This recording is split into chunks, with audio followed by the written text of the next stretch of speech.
According to the FBI, hate crimes in America targeting Muslims or people who just appear to be Middle Eastern surged in the aftermath of 9/11. There is this cloud, with the hate crimes, with the profiling, with being rounded up.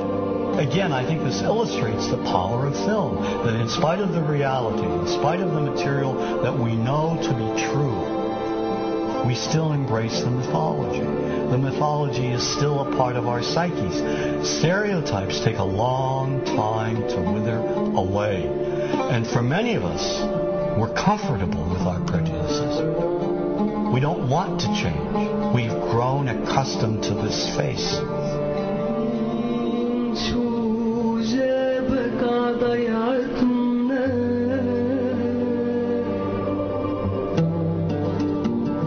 When we think of Arabs, what do we see? What images come to mind? Do we see actual people? People who, despite real cultural or geographical differences, do pretty much the same things that we do. When we think of Arab women, what images come to mind? Do we see women who laugh and play and who adore their children? Women who work in the home as well as outside? Would it come as a surprise to know that in many Arab countries, a majority of college students are actually women? What's our immediate image of Arab men? Do we see loving fathers? Men who want to provide for their families? What about Arab teenagers? Do we see them the way you would think about teenagers in other parts of the world? Then there's religion in the Arab world. Do we see it as all-encompassing, dominating everything else?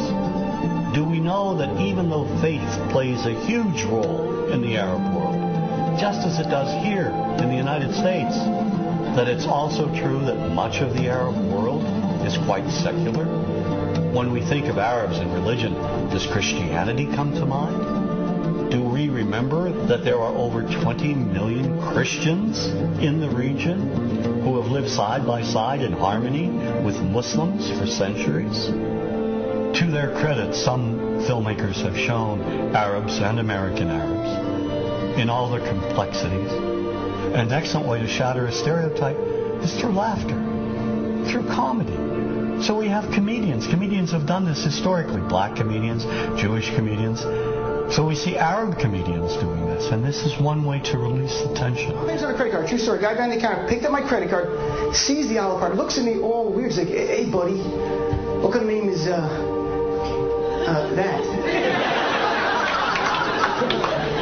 I'm like, "Well, sir, it's an Arabic name." He goes, what does this mean?" So I'm like, "Well, translate it to English. It means peaceful, friendly Arab." But he's not happy because, what Arab country is your family from? So I tried the most peaceful, popular one that he would like. So I'm like, we're from the same Arab country that Aladdin is from. To his credit, Michael Moore in Fahrenheit 9/11 in the DVD includes a scene with this comedy coming out. My name really is Ahmed, and I can't fly anywhere. All you white people have it easy. You guys get to the airport like an hour, 2 hours before your flight. It takes me a month and a half.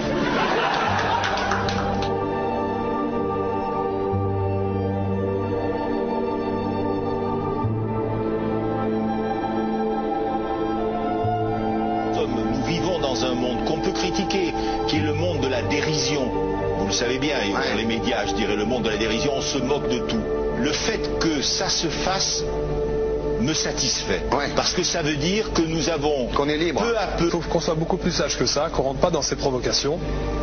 Et c'est pour ça que... C'est l'autocensure, ça, Jamel. Tu comprends ce que je veux dire? Si on commence à pas faire de dessin pour pas choquer les musulmans... Non, c'est-à-dire que pour moi... C'est de l'autocensure. C'est la fin de la liberté d'expression. Pour moi, la liberté d'expression... la liberté d'expression et le respect font partie... sont mariés ensemble. Moi, je suis pour la liberté d'expression. Mais si je vais blesser une personne, pourquoi blesser la personne? Non, mais si moi j'ai envie de faire une caricature sur Mahomet ou sur un rabbin ou sur Jésus-Christ, il faut que j'ai le droit de le faire. Tu comprends? C'est ça la France. Quand tu sais que tu vas blesser 10 millions de personnes, pourquoi tu vas les blesser? Pourquoi? C'est la liberté, c'est ça. C'est la liberté de...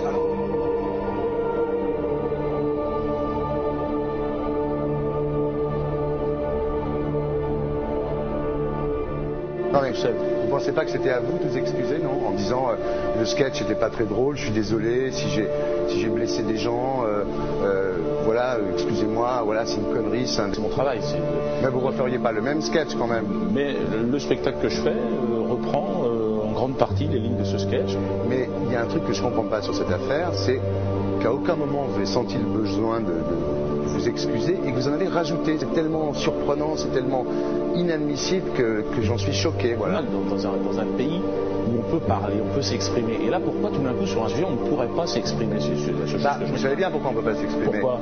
Parce que dans ce pays, on a envoyé pendant la guerre des juifs dans des chambres à gaz et que ça crée un petit problème quand même. Vous voyez ce que je veux dire? Dans ce pays, on a envoyé pendant 400 ans des centaines de millions de Noirs. Il y a eu 400 ans d'esclavage. Et pourtant, ça n'a pas empêché Michel Leb de faire un sketch qui m'a fait marrer. Où il faisait un noir, et à la fin, il faisait un singe, en parlant des narines, en parlant des lunettes. En tout cas, lui, il n'a pas été interdit d'exercer son travail. Il a même eu la Légion d'honneur. Quelqu'un qui a toute sa famille qui a été exterminée dans un camp de concentration et qui voit quelqu'un à la télé qui dit Israël.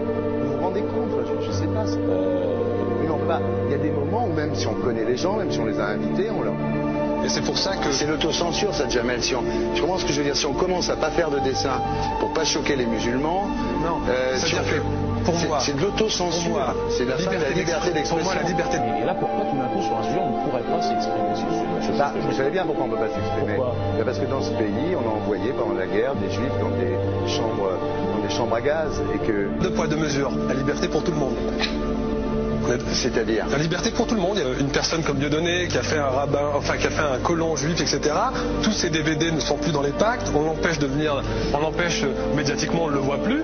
Alors que lui, c'est un comique. Plusieurs lois qui ont été faites contre l'antisémitisme. Et moi, je fais un appel aujourd'hui de faire une loi contre l'islamophobie.